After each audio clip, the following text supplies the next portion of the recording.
Davos ఆర్థిక సదస్సులో CM Chandrababu మంత్రి నారా లోకేష్ సమక్షంలో జరిగిన అవగాహన ఒప్పందాలు కార్యరూపం దాలుస్తున్నాయి.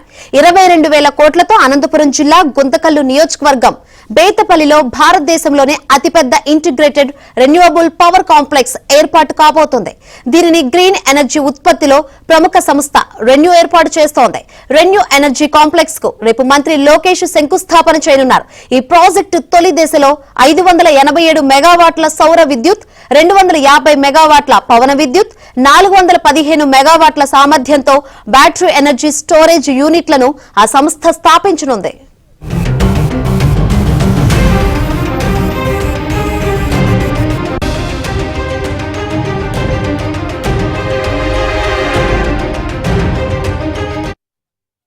మొత్తంగా 1800 మెగావాట్ల సౌర, 2000 మెగావాట్ల బ్యాటరీ ఎనర్జీ స్టోరేజ్ యూనిట్లను వివిధ దశల్లో రెన్యూ సంస్థ ఏర్పాటు చేస్తోంది. కాగా 2019 నుంచి 24 మధ్య జగన్ హయాంలో పారిశ్రామికవేత్తలు ఎవరూ ముందుకు రాలేదు.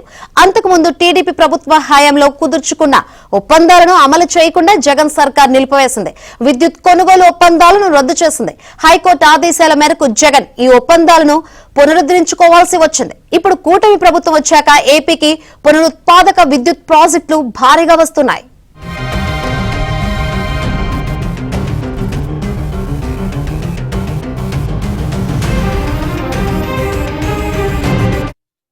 దావోస్ సదస్సులో రెన్యూ చైర్మన్ సుమంత్ సిన్హాతో మంత్రి లోకేష్ సమక్షంలో రాష్ట్ర ఇంధన శాఖ ఒప్పందాన్ని చేసుకుంది. ఆ ప్రాజెక్ట్ ఇప్పుడు అనంతపురం జిల్లాలో ఏర్పాటవుతోంది. రానున్న 5 ఏళ్లలో క్లీన్ ఎనర్జీ రంగంలో 72 గిగావాట్ల విద్యుత్ ప్లాంట్ ఏపీలో ఏర్పాటు కాబోతున్నాయి. 65,000 కోట్లతో 500 మెగావాట్ల కంప్రెస్డ్ బయోగ్యాస్ ప్లాంట్ ను రిలయన్స్ సంస్థ ఏర్పాటు చేస్తోంది.